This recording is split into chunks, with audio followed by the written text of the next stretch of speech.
जो तारीखें निश्चित हमने की थी एक ग्रुप के लिए 1 और 2 जुलाई की थी, और कुछ ग्रुप के लिए हमने 8 और 9 की तारीखें निश्चित की थी जुलाई में। कुछ ग्रुप के लिए हमने 15 और 16 तारीखें जुलाई की ही निश्चित की थी, मगर हम ये डेट जो है पोस्टपोन कर रहे हैं आज। वो हम इसलिए कर रहे हैं कि हम आज या कल में ही सीईटी का डिटेल रिजल्ट डाल रहे हैं। पहले हमने जो सीईटी का रिजल्ट डाला था वो हमने पब्लिक डोमेन में नहीं डाला था, और हमने कैंडिडेट को बताया था कि आप अपना लॉगिन आईडी पे जाके सिर्फ आप अपना रिजल्ट देख सकते हैं। तो अब हमने, क्योंकि हमने ग्रुप वाइज कट ऑफ बतानी पड़ेगी, कैटेगरी वाइज बतानी पड़ेगी, तो कोई कैंडिडेट ये आरोप ना लगा दे कि इन्होंने किसी ऐसे कैंडिडेट को शॉर्ट लिस्टेड कर लिया है जिसके मार्क्स कम थे।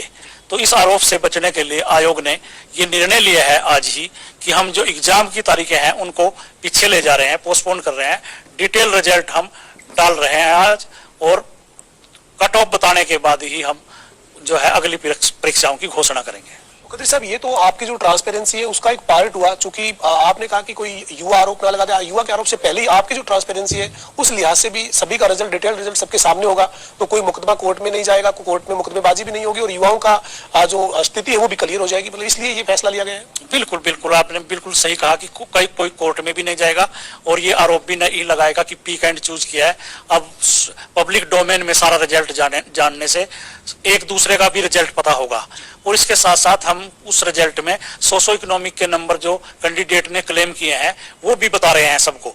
तो कैंडिडेट को ये पता लग जाए कि दूसरे व्यक्ति ने झूठ बोल के सोशो इकोनॉमिक नंबर लिए हैं, या उसी को ये लगे कि मेरे ये नंबर जुड़ के आ रहे हैं जो मैंने फॉरगो कर लिए थे या विड्रॉल कर लिए थे। उस स्थिति में भी उसको मौका देंगे कि कल उसके ऊपर FIR दर्ज ना हो फाल्स इन्फॉर्मेशन की, या हम उसको सिलेक्शन करने के बाद बाहर ना करें, ऐसी स्थिति ना हो। तो हम सब कुछ आज पब्लिक डोमेन में आज या कल में डालने जा रहे हैं। सर, आपने जो 1-2 जुलाई को, फिर 8-9 जुलाई को, 15-16 जुलाई को जो अलग अलग चरण में आपने कैटेगरी के हिसाब से एग्जाम लेने की तैयारी की थी, अब आप इसको पोस्टपोन करें क्योंकि आप पूरा डिटेल रिजल्ट जो है वो डालने जा रहे हैं, तो इसके बाद सर फिर प्रोसेस कितना और ज्यादा लंबा हो जाएगा? मतलब कितने दिनों बाद आप ये परीक्षा ले पाएंगे? मतलब टेंटेटिव क्या उम्मीद करते हैं सर?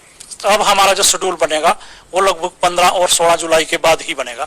वो 15 और 16 जुलाई के बाद हर सैटरडे और संडे को हमारा एग्जाम, जैसे हमने पहले शेड्यूल बनाया था, अब वो शेड्यूल एज इट इज रहेगा, पर 15-16 के बाद ये शेड्यूल जा रहा है। अब सर, इसके साथ ही जो आपने एक फार्मूला बनाया है ग्रुप सी के लिए, स्क्रीनिंग के लिए, कि जो कुल अभ्यर्थी है उनका आप जो मेरिट में जो टॉपर है यानी 4x4 है उनको आप बुला रहे हैं, लेकिन इस मामले में विपक्ष भी राजनीतिक तौर पर भी सरकार को घेर रहा है, कर्मचारी चयन आयोग पर सवाल खड़े कर रहा है कि ये क्या फार्मूला है कि आप सिर्फ 4 गुना को बुला रहे हो? जब 3.5 लाख लोगों ने परीक्षा पास की है तो फिर आप उनको सबको मौका क्यों नहीं दे रहे हो?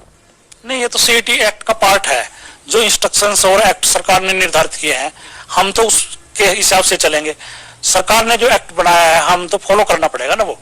तो अगर ये कोई मुद्दा है या ये सरकार के लेवल पे निर्णय होना है कि 4 गुना होने चाहिए, 10 गुना होने चाहिए, 12 गुना होने चाहिए, या सब एलिजिबल कैंडिडेट जो है वो सब को मौका मिले, ये सरकार के लेवल पे निर्णय लेने हैं। कोर्ट ने भी इसके ऊपर मोहर लगा दी। कोर्ट में जब कुछ अभ्यर्थी गए थे तो सरकार के इस एक्ट पे कोर्ट ने ये कहा कि जो सरकार का फैसला है और जो कर्मचारी चयन आयोग ने इंप्लीमेंट किया है वो ठीक है। मतलब कोर्ट का कोई एतराज, ऑब्जेक्शन तो नहीं आया इसके ऊपर? नहीं, कोई कोर्ट एक्ट को नहीं प्रभावित कर सकती। उन्होंने कहा कि ये कानून बनाया है अब सरकार ने, और कैसे शॉर्ट लिस्टेड करना है ये सरकार को और HSSC को देखना है, तो हम इसमें इंटरफेयर नहीं करेंगे। इसके साथ ही सर, ग्रुप डी के लिए भी आज आपने एक बड़ा फैसला लिया है, और जो युवा अभी तक आवेदन किसी भी कारण से नहीं कर पाए थे उनको एक बार फिर से मौका दिया गया है।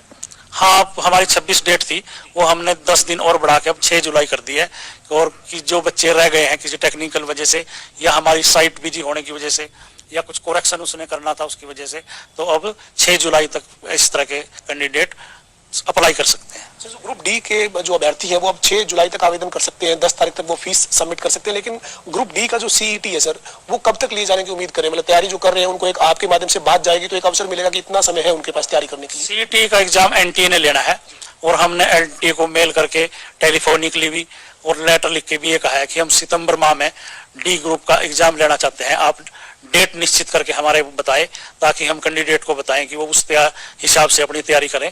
तो NTA को फैसला करना है कि सितंबर की कौन सी तारीखों में वो एग्जाम ले रहे हैं। सर, आप जो ग्रुप